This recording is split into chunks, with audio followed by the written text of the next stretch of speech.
ನಾವು ಈ ವಿಡಿಯೋದಲ್ಲಿ ಕೊಂಕಣಿ ಶೈಲಿಯಲ್ಲಿ ಉಪ್ಪಿನಕಾಯಿ ಹೇಗೆ ಮಾಡೋದು ಅಂತ ತೋರಿಸ್ತಿದ್ದೇವೆ. ಇದನ್ನು ಕೊಂಕಣಿಯಲ್ಲಿ ಕೊತ್ಲಾ ನೊಂಚೆ ಅಂತ ಹೇಳ್ತಾರೆ. ಅಂದ್ರೆ ಮಾವಿನಕಾಯಿಯನ್ನು ಚೂರು ಚೂರು ಮಾಡಿ ಕತ್ತರಿಸಿ ತಯಾರಿಸಿದ ಉಪ್ಪಿನಕಾಯಿ ಅಂತ ಅರ್ಥ. ಈಗ ಮಾಡುವ ವಿಧಾನವನ್ನು ನೋಡೋಣ. ಮೊದಲನೇದಾಗಿ ನಾನಿಲ್ಲಿ 3 ಹಿಡಿಯಷ್ಟು ಕಲ್ಲುಪ್ಪನ್ನು ತೆಗೆದುಕೊಂಡಿದ್ದೇನೆ. ಇದಕ್ಕೆ 3 ಹಿಡಿಯಷ್ಟು ಬೇಕಾಗಿ ಬರೋದಿಲ್ಲ, ಆದ್ರೆ ನಾವಿಲ್ಲಿ ಸ್ವಲ್ಪ ಎಕ್ಸ್ಟ್ರಾವನ್ನು ತೆಗೆದುಕೊಳ್ತಿದ್ದೇವೆ. ಯಾಕಂದ್ರೆ ಈ ಉಪ್ಪಿನಕಾಯಿಗೆ ಉಪ್ಪನ್ನು ಡ್ರೈ ರೋಸ್ಟ್ ಮಾಡಿಕೊಂಡು ಉಪಯೋಗಿಸಬೇಕು. ಈಗ ಈ ಉಪ್ಪನ್ನು ಪ್ಯಾನ್ಗೆ ಹಾಕೊಂಡು ಡ್ರೈ ರೋಸ್ಟ್ ಮಾಡ್ಕೊಳ್ಳಿ. ನಾನಿದನ್ನು ಮೀಡಿಯಂ ಊರಿನಲ್ಲಿ 2 ನಿಮಿಷ ಡ್ರೈ ರೋಸ್ಟ್ ಮಾಡ್ಕೊಳ್ತೇನೆ. ನಾವು ಸಪೋಸ್ ತೆಗೆದುಕೊಂಡ ಉಪ್ಪು ಕಡಿಮೆ ಆದ್ರೆ ಪುನಃ ಡ್ರೈ ರೋಸ್ಟ್ ಮಾಡ್ಕೊಳ್ಬೇಕಾಗ್ತದೆ. ಅದಕ್ಕೋಸ್ಕರ ಮೊದಲಿಗೆನೆ ಜಾಸ್ತಿ ತಕೊಂಡ್ರೆ ಉತ್ತಮ.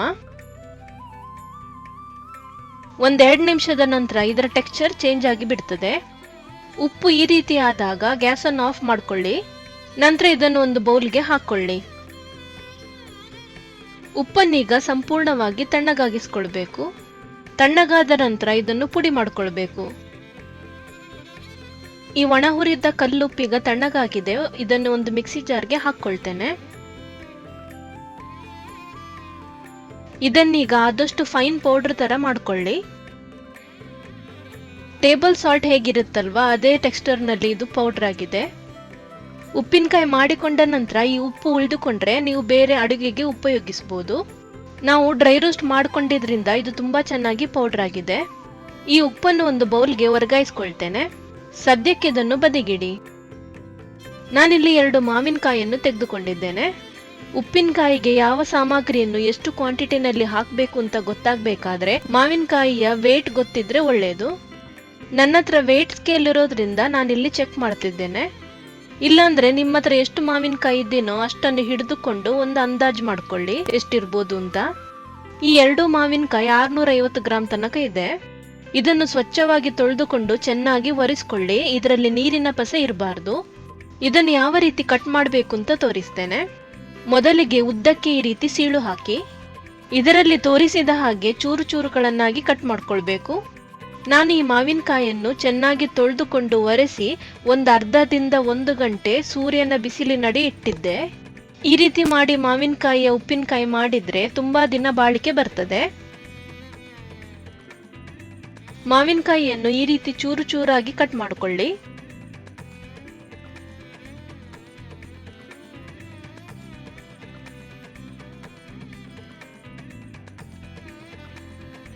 ಈ ಚೂರುಗಳನ್ನೀಗ ಒಂದು ಬೌಲ್ಗೆ ಹಾಕೊಳ್ಳಿ.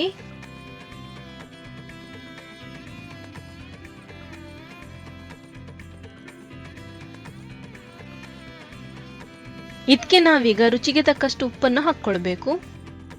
ಮೊದಲಿಗೆ ನಾನು 3 ಚಮಚದಷ್ಟು ಉಪ್ಪನ್ನು ಹಾಕ್ಕೊಳ್ತೇನೆ. ನಂತರ ಬೇಕಾಗಿದ್ದಲ್ಲಿ ಕೊನೆಯಲ್ಲಿ ರುಚಿಯನ್ನು ನೋಡಿಕೊಂಡು ಬೆರೆಸ್ಕೊಳ್ಬಹುದು.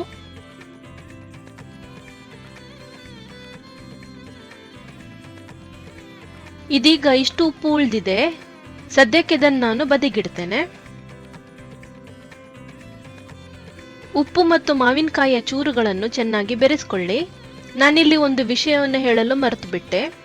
ಉಪ್ಪಿನಕಾಯಿ ಮಾಡುವಾಗ ನೀವು ಯಾವ ಪಾತ್ರೆ ಸ್ಪೂನ್ ಉಪಯೋಗಿಸ್ತೀರೋ ಅದು ಎಲ್ಲ ಡ್ರೈ ಆಗಿರಬೇಕು. ನೀರಿನ ಪಸೆ ಇರಬಾರ್ದು. ಇದನ್ನು ಸದ್ಯಕ್ಕೆ ಬದಿಗಿಟ್ಟು ಉಪ್ಪಿನಕಾಯಿಗೆ ಬೇಕಾದ ಮಸಾಲೆಯನ್ನು ಮಾಡಿಕೊಳ್ಳೋಣ. ನಾನೀಗ ಆ ಸೇಮ್ ಪ್ಯಾನ್ಗೆ 2 ಸೌಂಟಿನಷ್ಟು ತೆಂಗಿನ ಎಣ್ಣೆಯನ್ನು ಹಾಕ್ಕೊಳ್ತೇನೆ. ನೀವು ಬೇಕಾದ್ರೆ ಬೇರೆ ಎಣ್ಣೆಯನ್ನು ಉಪಯೋಗಿಸ್ಕೊಳ್ಬಹುದು. ನಾನಿಲ್ಲಿ 10 ಬ್ಯಾಡಗಿ ಒಣಮೆಣಸನ್ನು ತೆಗೆದುಕೊಂಡಿದ್ದೇನೆ.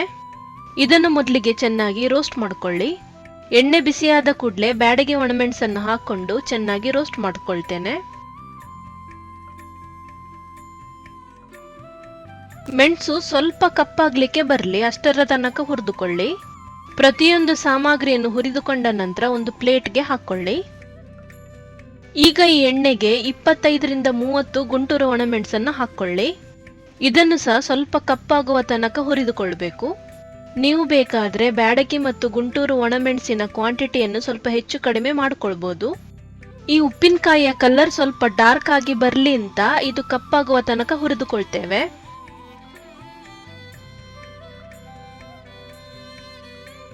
ಇದಕ್ಕೀಗ 10 ಗ್ರಾಂನಷ್ಟು ಗಟ್ಟಿ ಹಿಂಗನ್ನು ಹಾಕೊಳ್ಳಿ.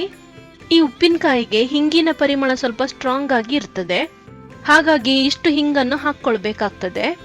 ಗ್ಯಾಸ್ನ ಉರಿಯನ್ನು ಕಡಿಮೆ ಇಟ್ಟು 2 ಬದಿ ಚೆನ್ನಾಗಿ ಫ್ರೈ ಮಾಡಿಕೊಳ್ಳಿ.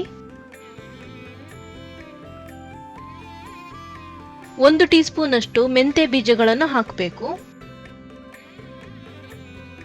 2 ಟೇಬಲ್ ಸ್ಪೂನ್ ಅಷ್ಟು ಸಾಸಿವೆಯನ್ನು ಹಾಕೊಳ್ಳಿ. ಇದನ್ನು ಚೆನ್ನಾಗಿ ಹುರಿದುಕೊಳ್ಳಿ. ನಂತರ ಇದು ಸಾಸಿವೆ ಹುರಿದುಕೊಂಡ ನಂತರ ಗ್ಯಾಸ್ ಅನ್ನು ಆಫ್ ಮಾಡಿಕೊಳ್ಳಿ. ಗ್ಯಾಸ್ ಆಫ್ ಮಾಡಿದ ನಂತರ 3 ಟೇಬಲ್ ಸ್ಪೂನ್ ಅಷ್ಟು ಕೊತ್ತಂಬರಿ ಬೀಜವನ್ನು ಹಾಕಬೇಕು. ಕೊತ್ತಂಬರಿ ಬೀಜವನ್ನು ನಾವು ತುಂಬಾ ಹೊತ್ತು ಹುರಿಯುವುದಿಲ್ಲ, ಯಾಕಂದ್ರೆ ಇದಕ್ಕೆ ರಾ ಸ್ಮೆಲ್ ಇರಬೇಕು. ಇದಕ್ಕೆ ಅರ್ಧ ಟೀ ಸ್ಪೂನ್ ಅಷ್ಟು ಅರಿಶಿನ ಪುಡಿಯನ್ನು ಹಾಕಬೇಕು. ಇವುಗಳೆಲ್ಲವನ್ನು ಹುರಿದುಕೊಂಡ ನಂತರ ಈಗ ಎಣ್ಣೆಯಿಂದ ಹೊರಗೆ ತೆಗಿಬೇಕು. ಇದನ್ನು ಹೊರಗೆ ತೆಗಿಲಿಕ್ಕೆ ತೂತಿರುವ ಸೌಟನ್ನು ಉಪಯೋಗಿಸಿ. ಇಲ್ಲಾಂದ್ರೆ ನಿಮ್ಗೆ ಇದನ್ನು ಹೊರಗೆ ತೆಗಿಲಿಕ್ಕೆ ಕಷ್ಟವಾಗ್ತದೆ ಅಂತ ಇದ್ರೆ ಇದನ್ನು ಹುರಿದುಕೊಳ್ಳುವಾಗ ಸ್ವಲ್ಪನೇ ಎಣ್ಣೆ ಹಾಕಿಕೊಂಡು ಹುರಿದುಕೊಳ್ಳಿ. ನಾವು ಈ ಎಣ್ಣೆಯನ್ನು ಕೊನೆಯಲ್ಲಿ ಉಪ್ಪಿನಕಾಯಿಗೆ ಹಾಕೊಳ್ತೇವೆ. ಇದರಲ್ಲಿ ನಾವು ಸಾಮಗ್ರಿಗಳನ್ನು ಹುರಿದುಕೊಂಡಿರೋದ್ರಿಂದ ಇದು ತುಂಬಾ ಫ್ಲೇವರ್ಫುಲ್ ಆಗಿದೆ. ಈ ಹುರಿದುಕೊಂಡ ಸಾಮಗ್ರಿಗಳನ್ನು ತಣ್ಣಗಾಗ್ಲಿಕ್ಕೆ ಬಿಡೋಣ.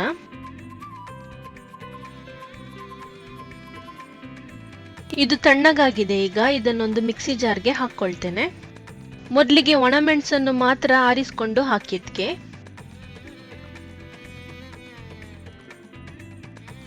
ಒಂದು 5 ಸೆಕೆಂಡ್ ಪಲ್ಸ್ ಮಾಡಿಕೊಂಡು ಮೆಣಸನ್ನು ಮೊದಲಿಗೆ ಪುಡಿ ಮಾಡಿಕೊಳ್ಳೋಣ. ಈ ರೀತಿ ಚೆನ್ನಾಗಿ ಪುಡಿಯಾಗಿದೆ. ಇದಕ್ಕೀಗ ಉಳಿದ ಹುರಿದ ಸಾಮಗ್ರಿಗಳನ್ನು ನಾವು ಹಾಕೋಣ. ಇದನ್ನು ಸಹ ಒಂದು 5 ಸೆಕೆಂಡ್ ಪಲ್ಸ್ ಮಾಡಿಕೊಂಡು ಪುಡಿ ಮಾಡ್ಕೊಳ್ಳೋಣ.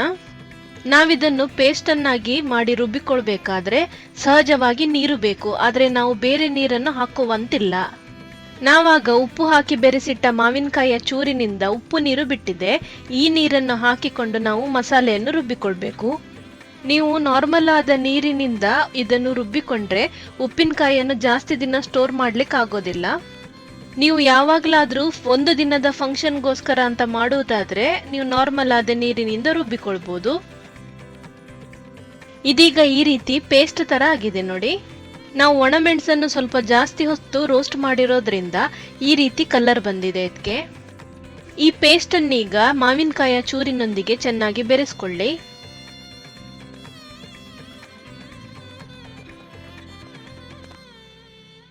ಈ ಉಪ್ಪಿನಕಾಯಿಯನ್ನು ನೀವು ಸೇವಿಸಲಿಕ್ಕೆ 1 ದಿನ ವೇಟ್ ಮಾಡಬೇಕು ಅಂತ ಇಲ್ಲ.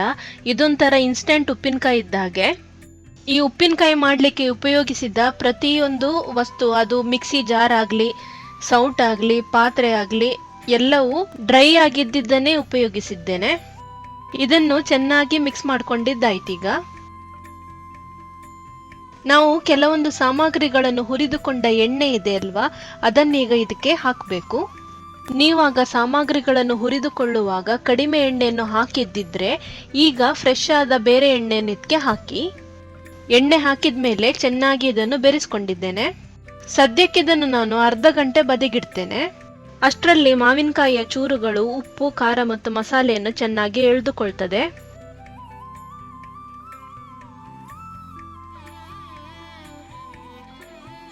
ಅರ್ಧ ಗಂಟೆಯ ನಂತರ ನೀವು ಬಾಟಲ್ಗಳಲ್ಲಿ ತುಂಬಿಸಿಕೊಂಡು 1 ತಿಂಗಳ ತನಕ ಇದನ್ನು ಸ್ಟೋರ್ ಮಾಡ್ಕೊಳ್ಬಹುದು. ಈ ಉಪ್ಪಿನಕಾಯಿ ಈಗ ಸರ್ವ್ ಮಾಡಲಿಕ್ಕೆ ರೆಡಿ ಆಗಿದೆ. ಇದು ಯಾವುದೇ ರೀತಿಯ ಊಟದ ಜೊತೆಗೆ ಸೈಡ್ ಅಲ್ಲಿ ನೆಂಜಿಕೊಳ್ಳಿಕ್ಕೆ ತುಂಬಾ ಚೆನ್ನಾಗಿರ್ತದೆ. ಪರ್ಸನಲಿ ನನಗೆ ನಮ್ಮ ಊರಿನ ಸಾಂಪ್ರದಾಯಿಕ ತಿಂಡಿಯಾದ ಒತ್ತು ಶ್ಯಾವಿಗೆ ಮತ್ತು ಅಕ್ಕಿಯಿಂದ ಮಾಡಿದ ಪುಂಡಿ ಜೊತೆಗೆ ತಿನ್ಲಿಕ್ಕೆ ಇದು ಇಷ್ಟ. ಈ ರೆಸಿಪಿಯು ನಿಮಗೆ ಇಷ್ಟವಾಗಬಹುದು ಅಂತ ಅಂದ್ಕೊಳ್ತೇವೆ. ನಾವು ಹೊಸ ರೆಸಿಪಿಯೊಂದಿಗೆ ಮತ್ತೊಮ್ಮೆ ಭೇಟಿಯಾಗೋಣ. ಎಲ್ಲರಿಗೂ ನಮಸ್ಕಾರಗಳು.